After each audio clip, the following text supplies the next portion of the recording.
your daily Philadelphia Eagles podcast. Part of the Locked On Podcast Network, your team every day.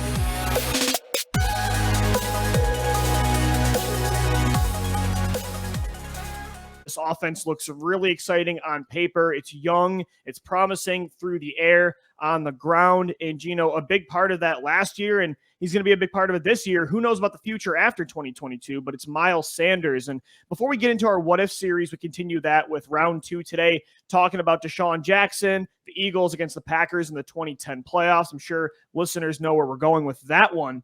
Miles Sanders talked yesterday in an interview, and of course, me and you hit on it a couple days ago about the All-Star comments, right? But it was more than just that Sanders talked about. He talked about the opportunity for him heading into a contract season, what is expected of him, and how he's going to really get that next big deal, if there really even is a big deal anymore for a running back. In terms of running backs, a big deal. Just in general, getting a contract extension. It's hard for a lot of running backs, most running backs, honestly, to get a nice, big second contract. And so for Sanders, he talked a lot about being more consistent, but then, Gino, he kind of twisted it really quick and said that he also just needs, he said he's going to be frank about it, he just needs more opportunities. And I don't know if either thing he said is correct. I think, number one, he has always been a consistently good runner. Since 2019, he has the third most yards per carry, only behind Nick Chubb. And then I'm drawing a blank on the second star running back ahead of him. I think he's always been good when he's on the field. And I think opportunities last year in the second half of the season were there. I think the issue is most of the time is when there's not opportunities because he's not on the field because he's injured. I think injuries is the thing that holds back Sanders more than anything. The best availability is reliability, and you're 100% right at the running back position, especially in Philadelphia, where you're really not going to get 30 carries a game anymore. They're never going to shove the ball down the gut of a running back, especially with Jalen Hurts there. It would be you wouldn't utilize your resources to the best of your ability if you gave running backs 30 carries in today's NFL with who you have back there. You have an explosive runner in Jalen Hurts. You have multiple explosive pass catchers. You have to be efficient. And I think that's the one thing with Miles is that I see what he's saying. He needs more opportunity to get into the flow of games and really get his feet under him. But the thing is, when you break off those 75-yard runs, those big-time gains, you don't really need a ton of opportunities. I really think it comes down to refining the vision in his game. I would say that's the one part of his game that he needs to continue to get better on, because even in last year, there's times where you're saying, why didn't he hit that hole there? Yeah. Like, why did he bounce that outside? The second half, I thought he did grow in that area. Absolutely. Gino, absolutely. You're right, though. Like, it's the big runs he pulls off. It's the involvement in the receiving game. It's the injuries and just in general, like you said, running backs don't get 30-plus carries anymore. No. And last year was the year to get opportunities, right? Because the Eagles are going to want to throw more this year. So if you want opportunities, you need to stay on the football field. So, and like, again, opportunities were there last year. If this was a comment that was made in October of 2021, I would totally agree. Right. Sanders was not used enough in the first half of the season. But when it comes to the 5 games in the second half of the year where he wasn't hurt, 3 of those 5 games, he had at least 16 carries. He had 24 in one game, 18 in another, 16 in the other, and at least 19 total touches when you add receptions in 3 of those 5 games. And the other 2 games, he was pretty involved as well. So in the modern day NFL, like, that's as much as you're going to get, man. And so I don't know. I think both things he said, like, consistency's always been there, and the opportunity is what it's going to be. If anything, it's going to be less than last year. You got to stay more efficient and stay on the field if you want the total touches over the year to help you get that next deal, which, again, I don't think his market's going to change anyway, Gino, with a huge breakout year. I think it's not going to fluctuate all that much. If he stays healthy, it could help a little bit, but overall, the running back market is set at what it is. Especially after the whole Christian McCaffrey ordeal. And if you're looking at people who you should comp a player like Miles Sanders to, it would be a player like McCaffrey, both on and off the field. Christian McCaffrey, when he's there, he's an excellent player. Somebody with the ball in his hands is going to be a top-notch player. Same with Miles Sanders. But Lou, the reliability element, not always being secure with the football. He still has fumbling issues at times. Something that you saw with LaShawn McCoy early on definitely went away from his game.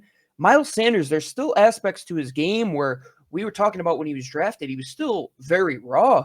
There are areas he's come a long way, but there are still areas that within his own game he needs to look at and say, in this contract year, if I'm going to get money either in Philadelphia or elsewhere, I think it has to be the efficiency. That's the one area with Miles that I think has to get better. You're not going to get games with 20 to 25 carries. You talked about that stretch at the end there where the running game was more their MO than the passing game was.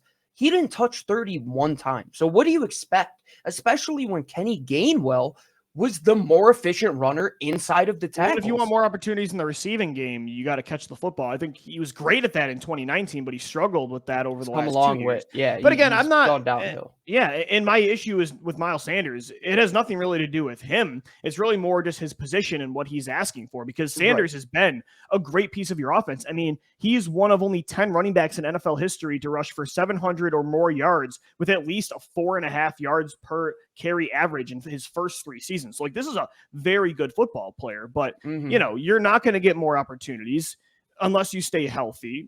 If anything, it's going to be less. And again, especially if you want to deal with the Eagles, a breakout year might actually hurt your chances of staying in Philadelphia.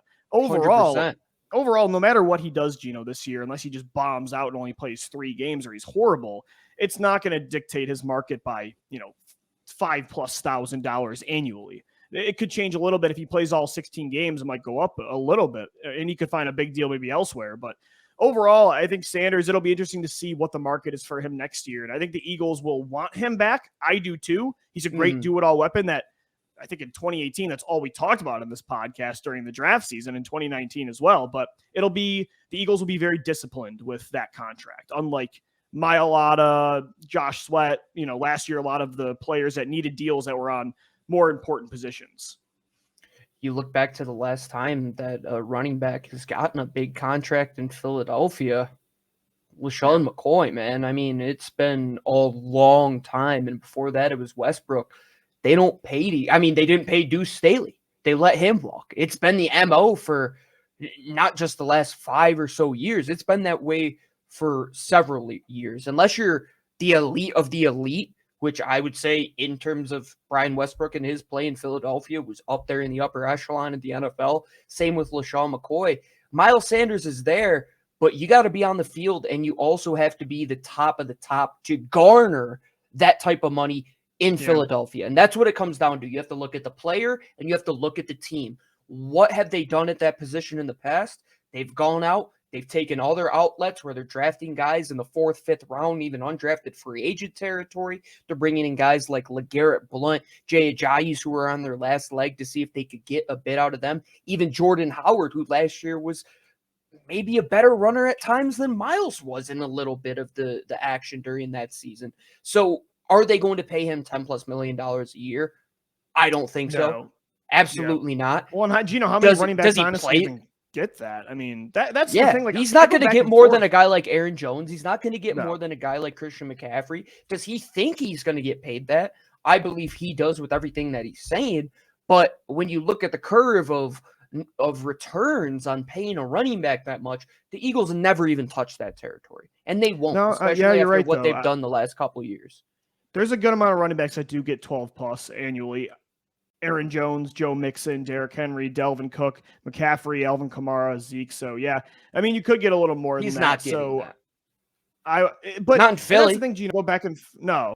That's why I go back and forth running back all the time, because I know you can replace a lot of that production by at least 70% with a Kenny Gainwell in the 4th round and a Boston Scott and a Jordan Howard combined. We saw it last year. But also, like, when you spend a 2nd round pick on a guy, you want at least you would hope there's a second deal there. And you know, what is a big contract for a running back nowadays? It's kind of pennies on the dollar compared to other positions. So, you know, if you can get Sanders for $7 to $8 million, some people will be like, no, don't pay that at all. Just replace him with a guy on a rookie deal. But it's just such a tough spot, because it is also a bargain, even just in the sense of the overall roster. It's not a bargain for running backs, but it's a tough discussion. I'm very fascinated to see what the Eagles do with Sanders next year. I'm really okay with either, as long as they're not paying him north of $12 million. Hey guys, thanks so much for watching. If you liked this video, make sure you subscribe to Locked On Eagles on our YouTube page. Monday through Friday, we have daily podcasts for you in full and short clips just like this. As always, thank you for downloading, watching, and listening, and let's go Birds.